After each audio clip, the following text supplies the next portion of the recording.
to the Golf Mom Mindset Podcast, a place where we talk all things junior golf, parenting, mindset, and navigating this crazy, beautiful journey with our kids on and off the course. If you're a golf parent who wants to support your junior golfer, this is the podcast for you. We feature coaches, junior golfers, mindset mentors, and even golf business owners. Before we jump in, make sure to like and subscribe on YouTube, follow us on Instagram, and listen to Spotify and Apple. If you find this episode helpful, please share it with another golf parent who needs to hear it. Today, we are featuring Abby Kelly, who is one of Arizona's top junior golfers and rising star in the game. She began playing golf during the COVID lockdowns in 2020 after asking her dad to take her to the driving range, and ever since she's been hooked. Quickly turned into passion for competition, fueled by growing up with older sisters who played competitive softball. After moving from California to Arizona in late 2021, Abby jumped fully into tournament golf in 2022. By 2023, she earned her first tournament win and went on to secure multiple victories. Her success continued to build with 14 wins in 2024 and an incredible 25 wins in 2025. Abby is the 2025 12 and under Arizona State champion. She placed 6th at U.S. Kids Worlds Championship, and she earned the JGAA Player of the Year honors while competing in the 13 to 14 age group. Known for her work ethic, resilience, and maturity beyond her years, Abby brings an honest perspective on junior golf, family support, and competing at a high level. And with that, I welcome you all to the podcast. Abby, welcome to the podcast. I am so happy to have you join the Golf Mom Mindset. I know that there are a lot of juniors and parents who will be excited to hear from, one of the very top junior golfers in Arizona. Before we jump into golf, I would love to learn a little bit more about you, where you're from, and any hobbies and interests that you have outside of golf. Yeah, I definitely do, um, hmm, definitely do a lot of like crafting and stuff like that. Definitely outside of golf, I do a lot stuff like Awesome. that. I'm very creative.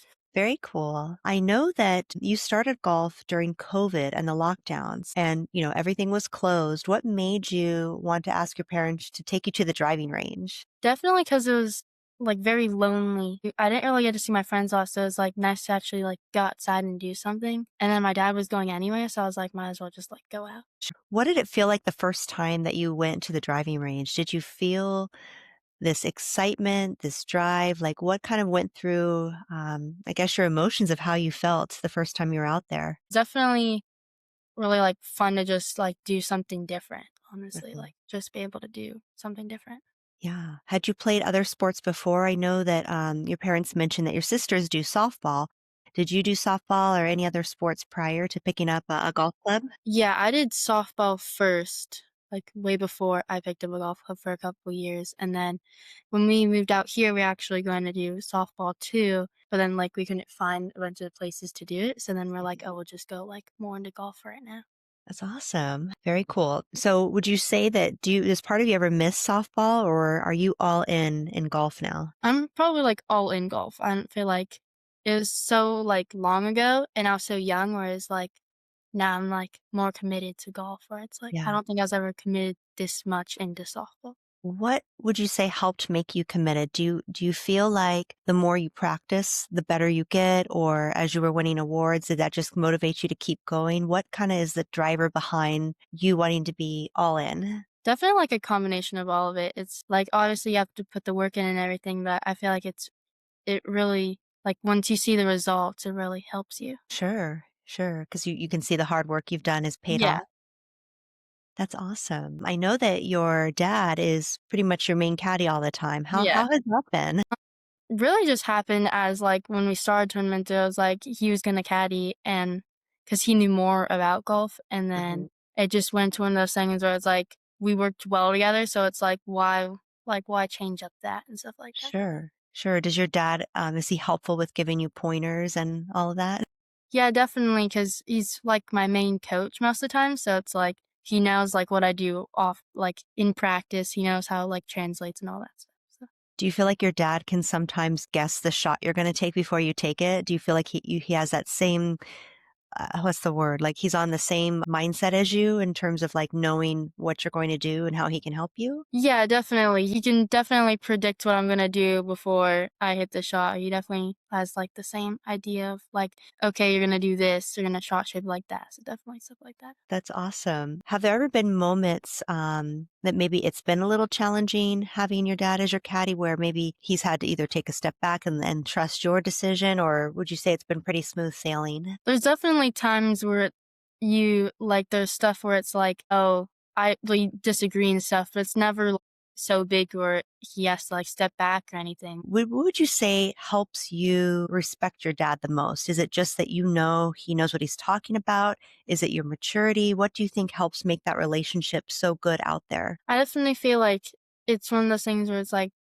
it has to our relationship are like different on and off the course. So like you have to be able to like separate it, and then once you are, it's well, you just have to put your full trust in them. Because if you're not able to like trust them, then you won't be able to be like, okay, I'm gonna hit this shot right. If you're not, then you're always like questioning, hey, is this right or not? Do you feel like both you and your dad, you go out there and you put your golf hat on and dad puts his caddy hat on? And Yeah, it's definitely like we'll talk about golf off the course, obviously, but it's not like a thing where we're always constantly like, okay, we're gonna do this. It's stuff like we have our different like perspectives, stuff like that off the course. sure, that's awesome. Abby, can you talk us through what like a typical week looks like with training, playing tournaments, and even factoring in school? I know you're off on break now, which is why we're able to do this in the middle of the day, but I'm curious, your weekly schedule with school and what that looks like. So yeah, my weekly schedule's I'd average seventh grade golfer, obviously, because I go to school from about 7:30 to 12:30, have a shorter day due to the school that I go to. Typically, we it's obviously different depending on if there's tournaments or not, especially in the off season. Feels like the off season you work way more than during the season, which seems weird, but obviously you always do. Definitely, there's like a gym day. There's gym and putting on the same day. There's definitely wedge days. We try to like separate it so there's like Sure. Do you feel like that helps you kind of like in school where you're like, hey, I'm focused on math right now, and you like put English to the side. So like by focusing on wedge day, does that kind of make you be more all in focused on whatever day you're designating for the type of club you're using? Yeah, it definitely does. If you try to do like all the clothes in the same day, it definitely feels like you don't get as much work done because then it's like you're doing all these different swings and stuff, so it's harder to like do it. But when you separate them, it's definitely like easier to be like, okay, I'm thinking about just this right now. Sure. With your modified school schedule, do you feel like getting out earlier like that allows you to also get your homework done, or how do you factor homework in with your golf Definitely. The schedule? school that I go to really helps because it is an all athlete. So we don't really have too much homework, which is really nice. I probably have maybe one day where I need homework at most, where it'd be like, okay, now I need to like set aside, but it's probably like 30 minutes. So like I eat lunch at home. So like I'd eat lunch, I do my homework real quick, and then we'll go out. Like it's not like I'm having to like factor it in. Yeah, nice. Well, I'm sure, having the afternoon to get your practice is just probably helps, your brain and your sleep and everything, right? Yeah, it definitely does. Because I like my old school I used to go to, and it's like you get off at 3, and then it's okay. Now you're going straight to the golf course, and then you go straight to dinner, and then it's like okay, now it's bed. Like it's definitely more relaxing to have like the Yeah. time you can like take time off for a minute and just like go through stuff. Well, and being it's a shorter school day, you probably pack a lot into a short amount of time. So you probably get a lot of work done, even in the short amount of hours. Would you say that's probably true? Yeah, it definitely is. Get a lot of stuff done during those short hours. That's great. What's one thing that your dad does on the course when he's your caddy that really just helps you, whether it's in practice or a tournament? What would you say stands out to you as the most helpful thing he does? It's definitely one of probably the biggest things that really helps is like just golf IQ in general. It's like he knows terminology, he knows all of this, and then he knows how to like make it so that like I can understand it. And then I can start learning to do that stuff for when I'm caddying by myself, especially in these older tournaments where it's like, okay, I'm by myself. I know like what he would do. Like it's basically he's still my caddy, but he's teaching me to Yeah, do it myself.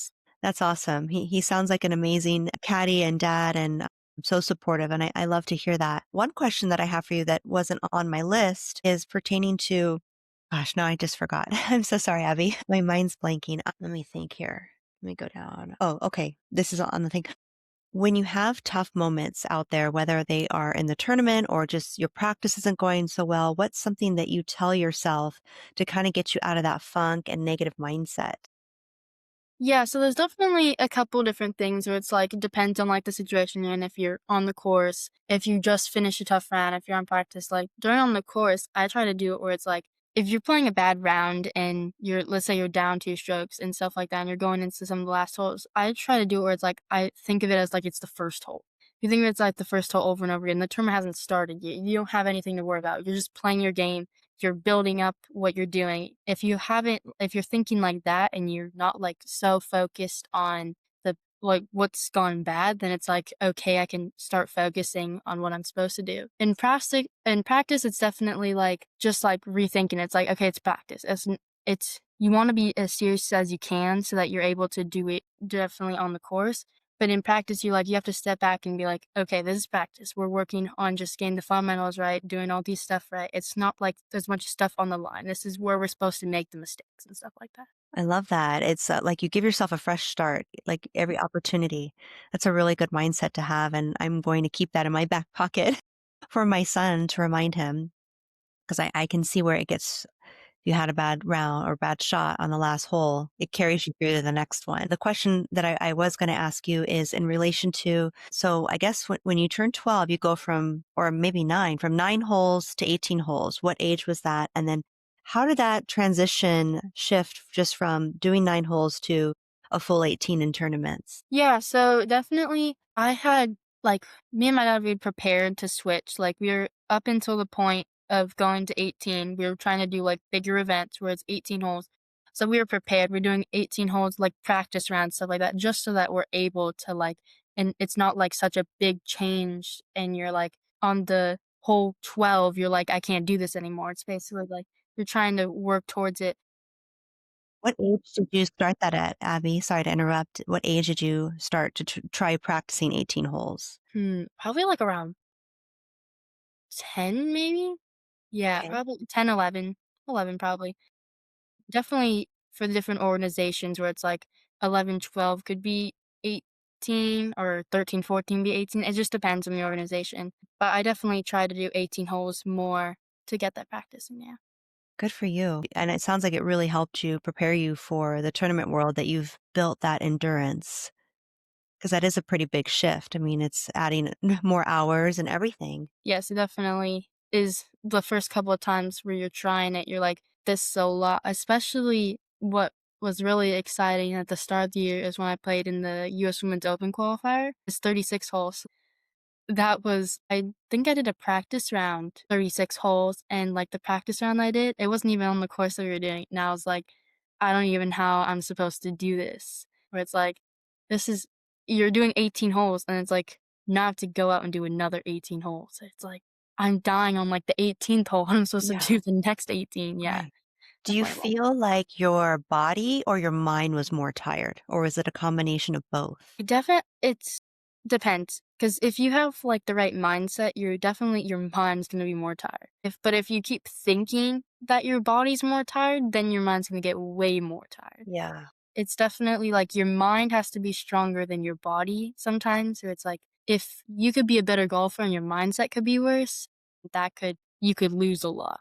But if your mindset's strong and you're able to, like, not focus on that stuff, then it definitely helps you. Excellent. I love your perspective. And I have to say, Abby, you are so wise beyond your years. I feel like you're much older than you are, but you probably hear that all the time. Hear a lot from my parents, yeah. Yeah, no, you're a wonderful young woman. Can you also talk about, what will you eat kind of on a regular basis that you feel like helps fuel you to perform your best? Like, off the course, it's kind of just, like, usual stuff. You have to be able to have snacks in between the day, lunch, dinner, breakfast, all that stuff. Definitely a lot of protein for breakfast. And on the course, I don't do the best job of it, so I'm still learning to do that, but it's kind of like eating, like, every 2 to 3 holes, and then having, like, bigger stuff in between, like, the 9 to 10 range, just so that you're able to, like, keep it up. I definitely have tournaments where it's like, if I would've ate more, I would've been strong in the last couple holes, and I just fade down the stretch. So it's like, okay, you have to be able to have been doing it, because by the time you realize that you haven't done it, it's already too late, where it's like, "Shoot, I'm Like, I have to, like, really focus on, "Okay, I'm not gonna be the strongest right now. I have to focus on that." Yeah. Right, and fuel your body and everything. What age were you when you start to take over, packing up your own clubs, packing your own snacks? Because I know kind of in the beginning, there's a lot of the parents doing it for their kids.